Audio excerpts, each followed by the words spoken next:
नमस्कार दोस्तों। क्या आप जानते हैं सेडिमेंटेशन के प्रोसेस में एलम क्या रोल प्ले करता है? ऐसे ही इंटरेस्टिंग फैक्ट्स के लिए बने रहिए हमारे साथ। आपका स्वागत है इस वीडियो में, जिसमें हम कवर करेंगे class 6 science NCERT chapter 5 separation of substances.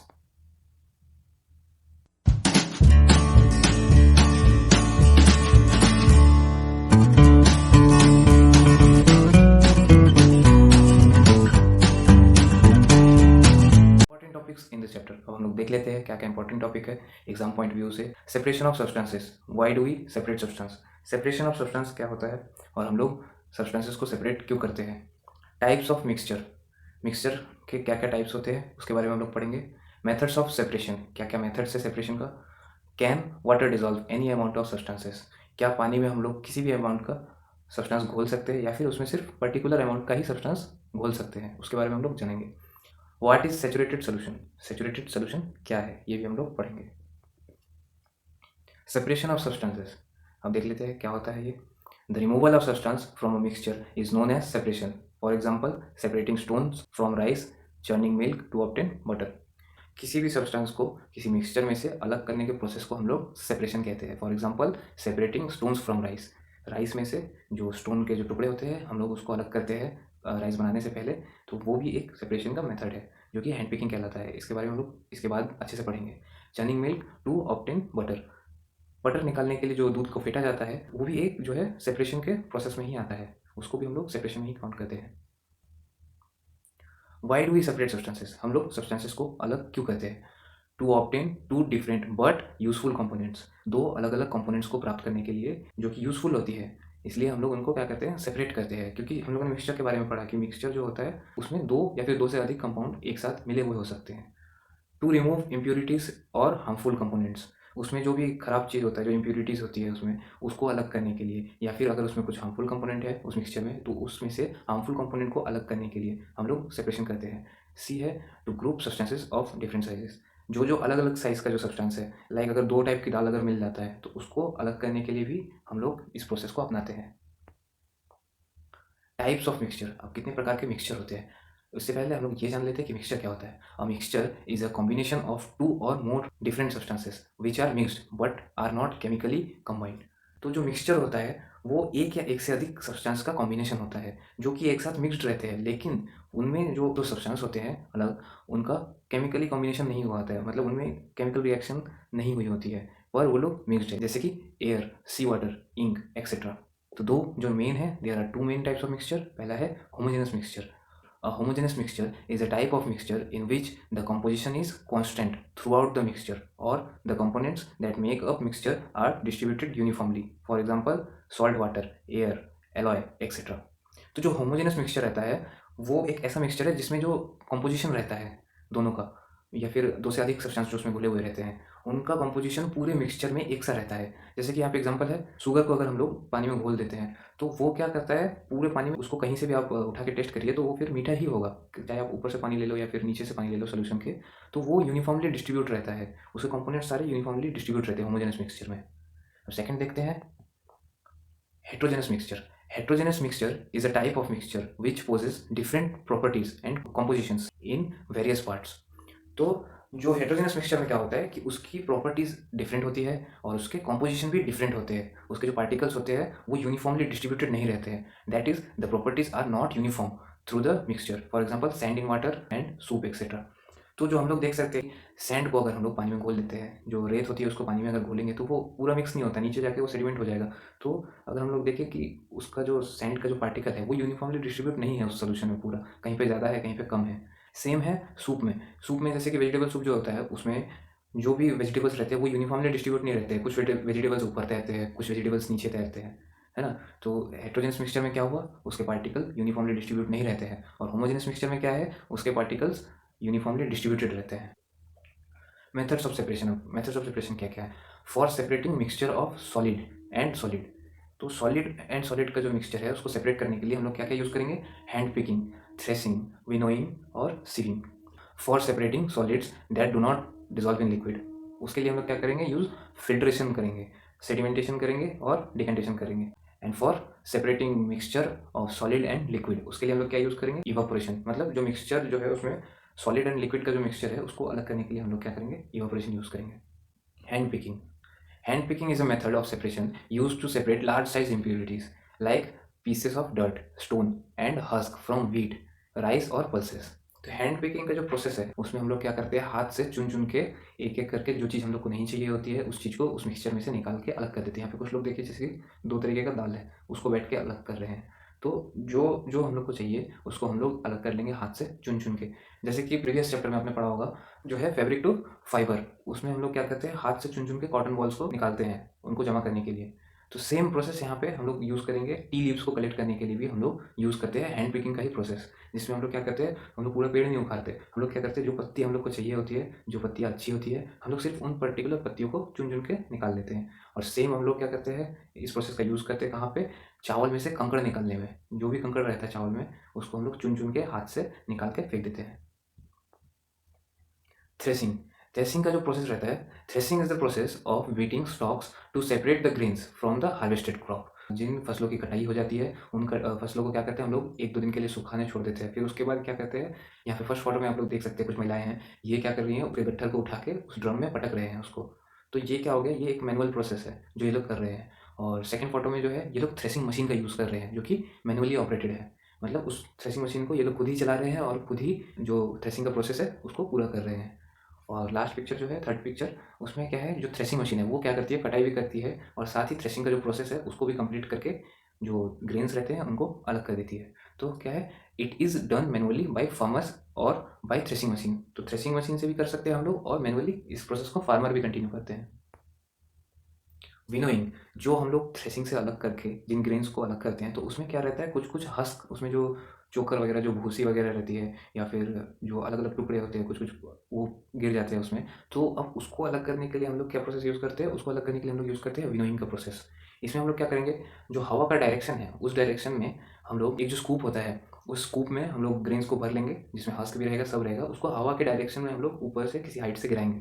तो हवा क्या करता है, जो हल्के पार्टिकल्स है उसको उड़ा के लेके चला जाता है और जो हैवी पार्टिकल्स क्या होते हैं वो नीचे गिर जाते हैं। तो क्या हुआ, winnowing is used to separate heavier and lighter components of a mixture by wind और बाय ब्लोइंग एयर। या फिर हवा का मदद लेते हैं हम लोग या फिर हवा को आर्टिफिशियली हम लोग उसमें यूज़ करते हैं उड़ाने के लिए, जो उसमें जो हल्के फुल्के पार्टिकल्स रहते हैं उसको उड़ाने के लिए हम लोग हवा यूज़ करते हैं। Normally this is use to separate husk from grains. तो जो हस्क होते हैं उसको हम लोग अलग करने के लिए ग्रेन्स में से इस प्रोसेस का यूज़ करते हैं। सीविंग, सीविंग का जो प्रोसेस है, sieving is a method of separation in which the mixture is pass through a filter और सीव। इस प्रोसेस में जो मिक्सचर रहता है उसको एक फिल्टर जो कि एक सीव होता है, छलनी जिसको बोलते हैं हम लोग, छलनी में से पास किया जाता है। The larger particles usually the impurities do not pass through the filter and hence collected on the सीव।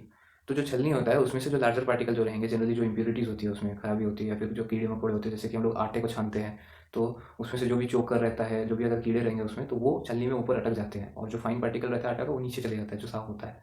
तो the फाइनर particles flow past the सीव and can be collected below. जैसे कि आपको बताया कि अच्छी जो चीज़ होती है वो क्या होता है, उसमें से छन के जो अच्छा आटा रहता है वो निकल जाता है और बाकी का जो भी खराब चीज़ रहता है वो ऊपर अटक जाता है। सेम हम लोग यूज़ करते हैं ये प्रोसेस को कंस्ट्रक्शन प्रोसेस में। जब प्लास्टर होता है तो उसके लिए फाइन रेत चाहिए होती है, उसमें से मोटे मोटे टुकड़े जो हटाने के लिए, ग्रेवल्स के जो पत्थर के जो टुकड़े होते हैं मोटे मोटे, उसको हटाने के लिए हम लोग क्या करते हैं, बड़ी छलनी से उसको छानते हैं। तो जो फाइन रेत जो होती है वो नीचे चली जाती है, बाकी जो मोटे मोटे टुकड़े रहते हैं वो ऊपर अटक जाते हैं। तो इसी प्रोसेस को हम लोग क्या कहते हैं, sieving. Filtration. Filtration is the process of passing the mixture through a filter to remove the solid particles from liquid. तो filtration का जो process है इसमें हम लोग मिक्सचर को क्या करते हैं, जो फ्लूइड मिक्सचर होता है इसको क्या करते हैं, एक फिल्टर से पास करते हैं। फ्लूइड जो रहता है फिल्टर होके नीचे निकल जाता है जिसको हम लोग क्या बोलते हैं, फिल्ट्रेट बोलते हैं। और बाकी जो सॉलिड रेसिड्यू जो रहता है, जो सॉलिड पार्टिकल्स रहते हैं वो ऊपर ही अटक जाते हैं। फिल्टर यहाँ पे फोटो में आप लोग देख सकते हैं, ग्लास फनल यूज़ किया है, उसमें फिल्टर पेपर लगाया हुआ है और ऊपर से हम लोग पानी डाल देते हैं। जैसे कि कोई मडी वाटर हो गया या फिर कुछ भी हम लोग जिसको जो भी फिल्टर हम लोग को करना है वो ऊपर से डालेंगे तो नीचे से क्या होगा, फ्लूइड जो है लिक्विड है वो बाहर आ जाएगा और बाकी जो भी सॉलिड पार्टिकुलेट्स हैं वो ऊपर अटक जाएंगे। सेम प्रोसेस हम लोग यूज़ करते थे जब फिल्टर नहीं आया था, जब ये आर ओ प्योरीफायर वगैरह नहीं आए थे, तो हम लोग सेम प्रोसेस यूज़ करते थे। किस लिए, पानी को प्योरीफाई करने के लिए, मतलब पीने के पानी को साफ़ करने के लिए हम लोग इसी प्रोसेस का यूज़ करते थे। जिसमें हम लोग क्या कहते थे, ऊपर एकदम सबसे ऊपर जो होता था मोटे मोटे टुकड़े रख देते थे पत्थर के, उसके नीचे फाइन सैंड लगा देते थे, फिर उसके नीचे रखते थे चारकोल, उसके नीचे वाले फिर लेयर में रहता था सैंड, फिर उसके नीचे में थोड़े से ग्रेवल्स रहते थे, और फिर उसके नीचे कुछ ट्विग्स रहते थे, यानी कि लकड़ी के कुछ कुछ टुकड़े रहते थे। तो इसी को हम लोग ऐसे लगा के फिल्टर करते थे। तो धीरे धीरे पानी ऊपर से एक लेयर से दूसरे लेयर से निकलते निकलते निकलते निकलते लास्ट में जब कलेक्ट होता था तो वो पानी पीने लायक होता था। तो इस प्रोसेस को हम लोग बोलते हैं filtration. Sedimentation. Sedimentation is a process in which solids are separated from liquid. तो सेडिमेंटेशन का जो प्रोसेस है, इसमें सॉलिड को सेपरेट किया जाता है। इसमें भी फिल्ट्रेशन में भी हम लोग क्या करते हैं, सॉलिड को अलग करते हैं लिक्विड से। इसमें भी हम लोग क्या करेंगे, सॉलिड को लिक्विड से अलग करेंगे। All the solid settle down at the bottom of beaker. जो भी सॉलिड होगा वो बीकर के बॉटम में बैठ जाएगा, और ऊपर क्या रहेगा, on the top a clear layer of liquid is obtained when left undisturbed for some time. This process take some time. जैसे कि यहाँ पे मड वाटर है, मडी वाटर जो है, इसको हम लोग क्या करेंगे, कुछ देर तक अनडिस्टर्ब छोड़ देंगे। तो जो भी हैवी जो पार्टिकल रहेगा मड का या फिर डस्ट का, ये क्या करेगा, बीकर के नीचे जाके सेटल हो जाएगा, बैठ जाएगा, और ऊपर जो है क्लियर वाटर रहेगा पूरा। जैसे कि यहाँ पे फोटो में भी दिया हुआ है, नीचे जो है वो मडी वाटर जो है बैठ गया पूरा, और ऊपर जो है वो क्लियर वाटर है। सेम हम लोग देख सकते हैं रिवर या फिर पॉन्ड में, हम लोग कभी देखेंगे तो वहाँ पे जब पानी एकदम रुका हुआ रहता है, या फिर फ्लोइंग पानी में भी ऊपर का पानी एकदम पूरा साफ रहता है, और नीचे सारा का सारा पूरा एकदम मड या फिर जो भी पत्थर रहते हैं वो सब नीचे सेटल रहते हैं। और जब भी हम लोग पावर रखते हैं वो डिस्टर्ब होता है और पानी घुल जाता है पूरा, फिर से मडी हो जाता है। डिकेंटेशन। तो डिकेंटेशन का जो प्रोसेस है ये हम लोग सेडिमेंटेशन के बाद फॉलो करते हैं। Decantation is a process in which liquid is drained out in order to separate the substances in. तो अगर यहाँ पे हम लोग जैसे कि मडी वाटर को अलग कर रहे थे, तो मडी वाटर में तो हम लोग को मड नहीं चाहिए होता है, और जो लिक्विड है हम लोग को वही सिर्फ साफ पानी चाहिए होता है। लेकिन कोई भी अगर सोल्यूशन हुआ जिसमें हम लोग को सॉलिड पार्टिकल्स जो है वो चाहिए, हम लोग को लिक्विड पार्टिकल नहीं चाहिए, तो उसमें हम लोग क्या करेंगे, उसको कैसे अलग करेंगे, उसको हम लोग सेडिमेंटेशन उसका होने देंगे। वो जब बैठ जाएगा नीचे, फिर हम लोग क्या करेंगे, ऊपर जो पानी आएगा टॉप लेयर पे, उसको हम लोग डिकैन कर देंगे। डिकैन कर देंगे मतलब फेंक देंगे उसको। तो यही यही प्रोसेस कहलाता है decantation. Evaporation. The process of conversion of water into its vapor is called evaporation. The process of evaporation takes place continuously wherever water is present. Salt is obtained from seawater by the process of evaporation. तो जो evaporation का process है, किसी भी liquid का vapour में convert हो जाना, उसको हम लोग क्या कहेंगे, evaporation कहते हैं उसको।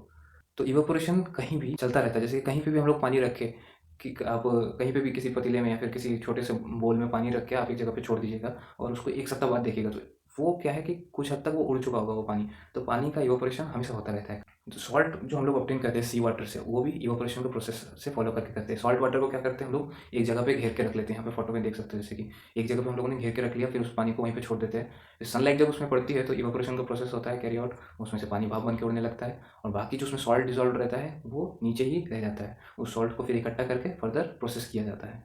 इवापोरेशन और बॉइलिंग के प्रोसेस में एक डिफरेंस है कि इवापोरेशन तभी होता है जब बॉइलिंग पॉइंट तक नहीं पहुंचा होता है, तब पानी का इवापोरेशन ज़्यादा रहता है। लेकिन जब बॉइलिंग पॉइंट में पहुंच जाता है तो वो क्या करता है कि फिर से घूम घूम के फिर उसी में आने लगता है वेपर, जो भी है रोटेट होके उसे पार्टिकल्स जो है वो उसी में घूम के आने लगते हैं फिर। लेकिन कुछ अमाउंट फिर भी इवापोरेट होता है। तो यही है इवापोरेशन का प्रोसेस।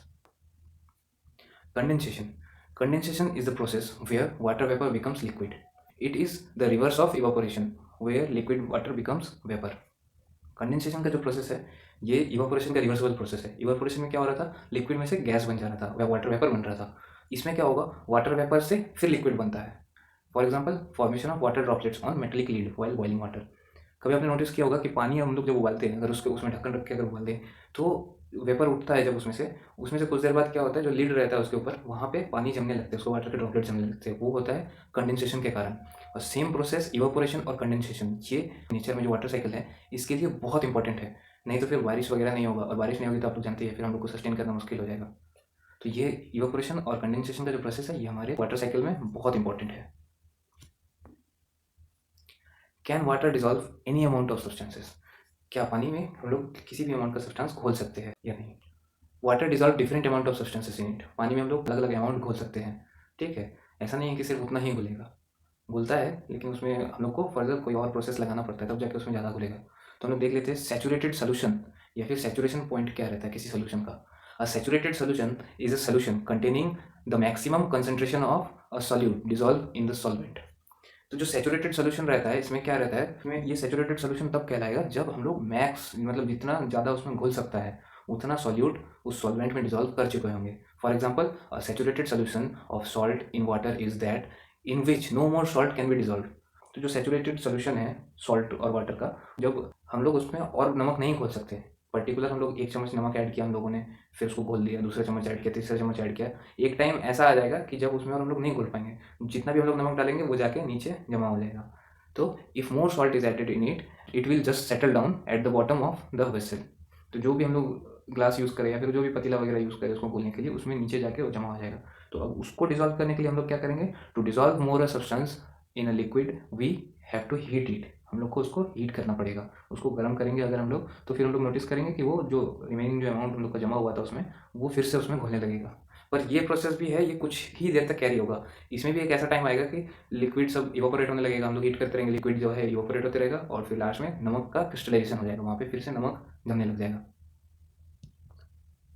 अब हम लोग एक्सरसाइजेस देख लेते हैं। एक्सरसाइजेस में जो बुक की एक्सरसाइजेस है उसमें क्या क्या क्वेश्चन है। तो question number 1, why do we need to separate different components of a mixture, give 2 example. हम लोग को क्यों जरूरत है सेपरेट करने का, किसी भी मिक्सचर के कंपोनेंट्स को अलग अलग करने का क्यों जरूरत है, उसके 2 एग्जांपल मांगे हैं। यहाँ पे 4 लिख दिया है, तो आपको जो भी याद होगा आप लिख लीजिएगा। आंसर देखते हैं। We need to separate different components of a mixture to, first point है remove harmful substances, for example dirt from water, worms from grain. तो हार्मफुल सब्सटेंसेस को हटाने के लिए हम लोग सेपरेशन करते हैं। एग्जांपल पे पानी में से गंदगी को निकालने के लिए, और जो दाने होते हैं, जो ग्रेन्स रहते हैं, उनमें से कीड़ा को निकालने के लिए। सेकेंड पॉइंट है remove unwanted substances, for example tea leaves from T, husk from grain. तो जो अनवांटेड रहता है, जैसे कि हम लोग को चाय में सिर्फ हम लोग को चाय चाहिए होती है, चाय पत्ती नहीं चाहिए होती बनने के बाद, तो चाय पत्ती को भी अलग करने के लिए हम लोग सेपरेशन करते हैं। और हस्क जो रहता है, जो चोकर वगैरह रहता है, जो भूसी जिसको बोलते हैं, वो अगर किसी ग्रेन में रह जाए, आटे में या फिर गेहूँ में रह जाए, तो उसको भी अलग करने के लिए, जो कि अनवांटेड रहता है, हम लोग सेपरेशन का यूज़ करते हैं। थर्ड है सेपरेट यूजफुल सब्सटेंसेस, मतलब जो भी यूजफुल सब्सटेंस है उसको अलग करने के लिए भी हम लोग सेपरेशन करते हैं, जैसे कि small stones and unwanted grains. तो जो स्मॉल स्टोन है इसको हम लोग अलग करेंगे, और जो बाकी का बचेगा वो हमारे लिए यूजफुल है, उसको हम लोग प्राप्त करने के लिए उसमें से सेपरेशन करते हैं। नंबर 4, सेपरेट 2 और more useful substances from a mixture. 2 या फिर 2 से अधिक सब्सटेंस को प्राप्त करने के लिए हम लोग किसी मिक्सचर में से हम लोग सेपरेशन करते हैं, जैसे कि for example petrol and kerosene from petroleum. जो पेट्रोलियम का जो मिक्सचर रहता है उसमें से पेट्रोल और केरोसिन को अलग करने के लिए हम लोग सेपरेशन करते हैं। नेक्स्ट क्वेश्चन है what is winnowing, where is it used. Winnowing क्या है और वो कहाँ पे यूज होता है। आंसर है the process of separating light weight particles from a mixture with the help of wind is winnowing. तो जो लाइट वेट जो पार्टिकल्स रहते हैं किसी मिक्सचर में से, उसको अलग करने के लिए हम लोग हवा का सहारा लेते हैं, तो उस प्रोसेस को क्या कहते हैं, विनोइंग कहते हैं। Winnowing is use to separate husk from wheat और पैडी। तो जो व्हीट और पैडी रहता है उसमें से हस्क को अलग करने के लिए, मतलब जो भूसी या चोकर रहता है उसको अलग करने के लिए हम लोग विनोइंग का सहारा लेते हैं। Question number 3, how will you separate husk और dirt particles from a given sample of pulse before cooking. हम लोग जो भी हस्क या फिर डर्ट पार्टिकल जो रहेगा दाल में, उसको बनाने से पहले, उसको पकाने से पहले हम लोग कैसे अलग करेंगे। तो आंसर है हस्क और dirt particles can be separated by hand picking from a given pulse before cooking. जो भी हम लोग के पास पल्स रहेगा उसमें से जो हस्क या फिर डर्ट है उसको हटाने के लिए हम लोग कौन सा मेथड यूज करेंगे, हैंड पिकिंग का, मतलब हाथ से उठा के हम लोग उसको फेंक देंगे। नेक्स्ट क्वेश्चन है what is sieving, where is it use. Sieving क्या है और वो कहाँ यूज होता है। Answer the method of separating particles based on size using sieve is called sieving. तो जो पार्टिकल्स के बेस पे जो हम लोग सेपरेट करते हैं सब्सटेंसेस को, उस प्रोसेस के लिए हम लोग एक सीव, छलनी का यूज़ करते हैं। उस प्रोसेस को हम लोग क्या बोलते हैं, सीविंग बोलते हैं। Sieving is use in separating fine sand and gravel during construction. जैसे कि पहले बताया कि हम लोग प्लास्टर वगैरह करने में जो फाइन सैंड निकालते हैं उसमें से सैंड और ग्रेवल को हम लोग अलग करते हैं सीविंग के माध्यम से। इंसेक्ट्स और बर्न फ्रॉम फ्लोर, आटे में से जो भी इंसेक्ट रहता है उसमें अगर कोई कीड़ा पड़ गया हो या फिर उसमें चोकर हो, तो उसको अलग करने के लिए भी हम लोग आटा छलनी का सहारा लेते हैं। डिफरेंट साइजेस ऑफ पर्ल्स, जो मोती रहती है उसको भी अलग करने के लिए एक तरीके का उसका भी एक छलनी आता रहता है कि डिफरेंट साइज़ के जो मोती है उसको अलग करने के लिए उसको भी छाना जाता है, तो जो बड़े बड़े रहते हैं मोती वो अलग हो जाते हैं उसी में। और फोर्थ है different size of nuts and fruits, तो जो अलग अलग साइज़ के जो नट और फ्रूट है उसको भी अलग करने के लिए सीविंग का सहारा लिया जाता है। Question number 5, how will you separate sand and water from their mixture. जो सैंड और वाटर का जो मिक्सचर है उसको हम लोग कैसे सेपरेट करेंगे, सिंपल है, आपने पढ़ा है इसको। Sand is separated from mixture of sand and water bye filtration. Filtration के माध्यम से हम लोग सैंड और वाटर के मिक्सचर को अलग करेंगे। नेक्स्ट क्वेश्चन है question number 6, is it possible to separate sugar mixture from wheat flour, if yes how will you do it. चीनी और आटा का जो मिक्सचर है, गीला आटा नहीं सूखा आटा, चीनी और आटा का मिक्सचर अलग कर सकते हैं हम लोग, और अगर कर सकते हैं तो कौन सा प्रोसेस उसमें यूज होगा। आंसर है yes, it is possible to separate sugar from wheat flour. Possible है अलग करना। This can be done by using fine sieve, एक फाइन जो छलनी होती है आटा छलनी, उसको हम लोग यूज़ कर सकते हैं इसमें अलग करने के लिए। The size of sugar particles is bigger than wheat flour, hence they remain on sieve and the flour separates. तो जो छलनी होती है, आटा क्योंकि बहुत ज़्यादा फाइन होता है और चीनी का साइज़ बड़ा रहता है, तो अगर उसमें से हम लोग छानेंगे आटा उसमें से निकल जाएगा और जो चीनी है ऊपर रह जाएगा। इस तरीके से हम लोग उसको अलग कर सकते हैं। क्वेश्चन नंबर 7 है, how would you obtain clear water from a sample of muddy water. हम लोग क्लियर वाटर कैसे निकालेंगे मडी वाटर के सैंपल में से। Answer, take a sample muddy water in a beaker, leave the water undisturbed for a while, the dust and mud will settle down, separate the clear water by decantation. तो हम लोग muddy water लेंगे, उसको हम लोग एक beaker में लेकर कुछ देर तक अनडिस्टर्ब रख देंगे, उसको छुएंगे नहीं, ऐसे ही छोड़ देंगे। कुछ देर बाद क्या होगा, जो डस्ट और मड है वो नीचे सेटल हो चुका होगा। तो हम लोग क्या करेंगे, वाटर को कैसे अलग करेंगे, डिकेंटेशन का प्रोसेस यूज़ करेंगे। हम लोग उसके ऊपर के पानी को निकाल देंगे ढाल के। नेक्स्ट क्वेश्चन है फिल ऑफ द ब्लैंक्स। तो अब हम लोग फिल इन द ब्लैंक्स करेंगे। A, the method of separating seeds of paddy from its stalks is called, क्या बोलते हैं उसको, जो पैडी की जो सीड रहती है उसको हम लोग, जो उसके स्टॉक्स रहते हैं उससे अलग करने के लिए कौन सा मेथड यूज़ करते हैं, हमने पढ़ा है थ्रेसिंग यूज़ करते हैं उसको अलग करने के लिए। B, when milk cooled after boiling, जब दूध ठंडा हो जाता है उसको हम लोग is poured on to a piece of cloth, the cream मलाई is left behind on it, this process of separating cream from milk is an example of filtration. तो जब हम लोग दूध को ठंडा करते हैं और उसको एक कपड़े के टुकड़े में हम लोग क्या करते हैं, ढाल लेते हैं, तो उसमें से जो भी है क्रीम है जो वो ऊपर रह जाता है और बाकी का दूध निकल जाता है नीचे से, तो इस प्रोसेस को हम लोग क्या कहते हैं, फिल्ट्रेशन कहते हैं इस प्रोसेस को, क्योंकि ये एक पर्टिकुलर फिल्टर से ही तो बाहर आ रहा है, मतलब इसमें जो फिल्टर है वो है कपड़ा, तो इस प्रोसेस को बोलते हैं filtration. C, salt is obtain from sea water by the process of evaporation, हमने पढ़ा है। D, impurities settled at the bottom when muddy water was kept overnight in a bucket। अगर हम लोग मडी वाटर को ओवरनाइट छोड़ देंगे, मतलब एक रात के लिए छोड़ देंगे एक बकेट में, तो impurities क्या होती है, सेटल हो जाती है, नीचे बैठ जाती है। The clear water that was poured of from the top, this process of separation used in this example is called decantation. तो इसको अलग करने के लिए जैसे कि हमने पढ़ा कि ये प्रोसेस क्या कहलाएगा, ये प्रोसेस कहलाएगा डिकेंटेशन, क्योंकि हम लोग इसको ओवरनाइट छोड़ दे रहे हैं, फिर जो उसमें क्लियर वाटर जो आता है ऊपर उसको हम लोग निकाल देंगे, तो ये प्रोसेस कहलाएगा डिकेंटेशन। नेक्स्ट क्वेश्चन, ट्रू और false. A mixture of milk and water can be separated by filtration, ये तो फॉल्स है। हम लोग मिल्क को और वाटर को अगर हम लोग पानी में दूध में अगर पानी मिला होगा तो उसको हम लोग फिल्ट्रेशन से अलग नहीं कर सकते हैं। B, a mixture of powdered salt and sugar can be separated by the process of winnowing, ये भी फॉल्स है। पाउडर्ड सॉल्ट और शुगर को हम लोग विनोइंग से कैसे हम लोग अलग करेंगे, क्योंकि उसमें दोनों ही हल्का है, दोनों ही उड़ के चला जाएगा, तो ये है false. Separation of sugar from tea can be done with filtration, चाय से चीनी को हम लोग फिल्ट्रेशन करके नहीं निकाल सकते हैं। आप चाय को अगर पार करेंगे तो तभी वो उसका जो है वो अगर वो फिल्ट्रेट में भी वो आ जाएगा तो फिर तभी वो मीठे रहेगा, ऐसे अलग नहीं कर सकते।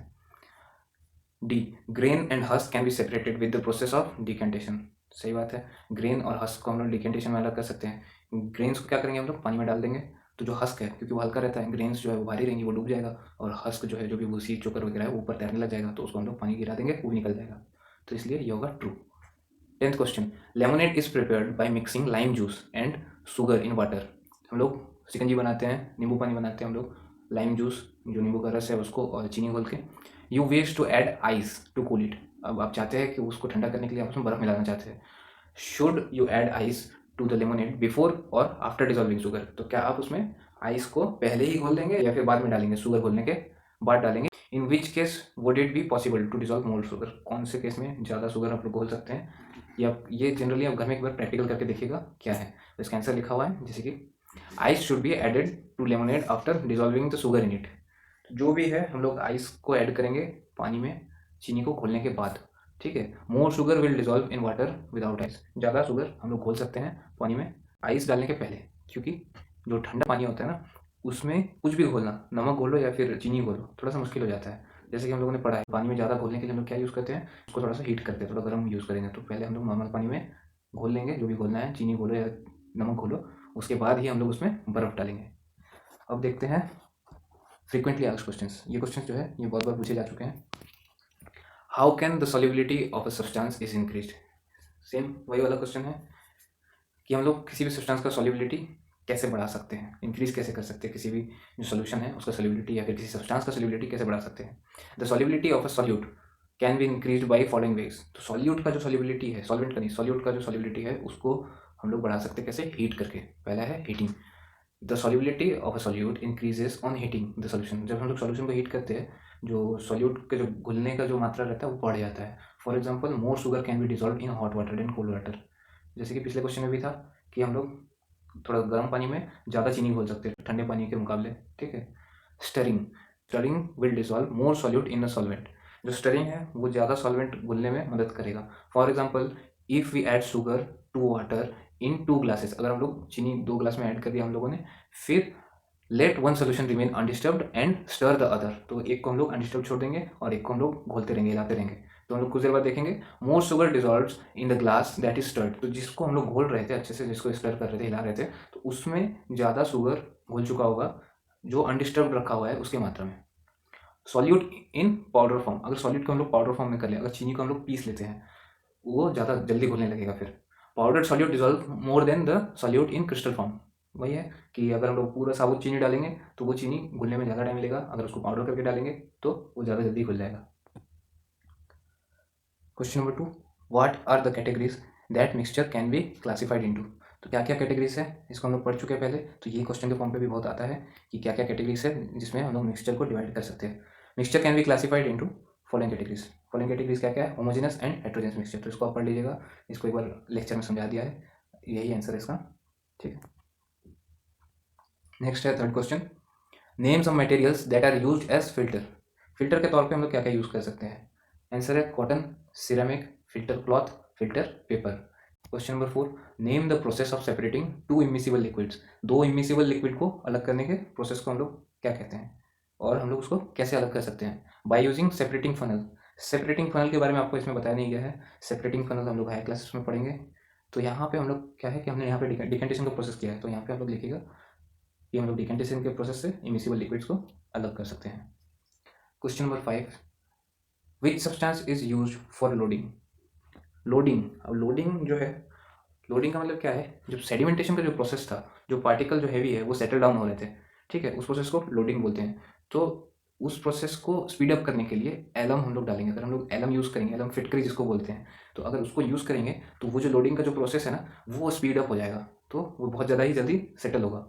जैसे कि क्वेश्चन में पूछा गया था कि क्या भूमिका रहती है एलम की, एलम क्या रोल प्ले करता है सेडिमेंटेशन में, तो उसका आंसर 6th क्वेश्चन में है। What is the use of alum in loading. Alum क्या भूमिका प्ले करता है, उसका यूज क्या रहता है लोडिंग में? Alum is use to make the sedimentation faster. जो सेडिमेंटेशन का जो प्रोसेस है उसको फास्ट करने में एलम हेल्प करता है। By adding alum the clay particles settle down rapidly. बहुत जल्दी ही वो पार्टिकल्स जो है वो सेटल डाउन हो जाते हैं, यही है एलम का use. Question number 7, what is the effect of temperature on solubility. Temperature का क्या इफेक्ट पड़ता है, हमने पढ़ा है। जब उसका टेम्परेचर बढ़ेगा तो उसका सॉल्युबिलिटी भी बढ़ जाता है, और अगर हम लोग टेम्परेचर घटा देंगे तो सॉल्युबिलिटी भी कम हो जाएगा। तो यहाँ पे हम लोग खत्म करते हैं आज का चैप्टर। नेक्स्ट वीडियो में हम लोग मिलेंगे चैप्टर 6 में। Thank you.